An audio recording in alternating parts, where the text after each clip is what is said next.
In this video, I'll show you how to get data from tables in Excel using a different method that does not use the Ctrl F shortcut.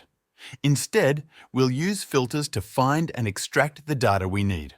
First, open your Excel file and go to the worksheet that contains the table. Click anywhere inside the table. Then go to the toolbar at the top and click on the Data tab. In the Sort and Filter group, click on Filter.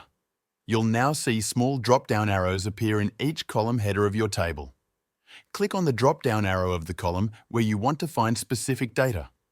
For example, if you're looking for rows where the product is apples, click the drop-down in the Product column.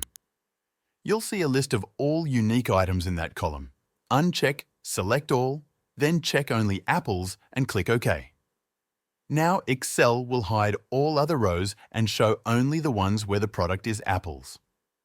You can scroll through and see just the data you need. If you want to copy this filtered data, select the visible rows, then press Ctrl and C. Paste it into a new sheet or section with Ctrl and V. To go back to the full table, click the same drop-down and select Clear Filter. You can also remove all filters by going back to the Data tab and clicking on Filter again.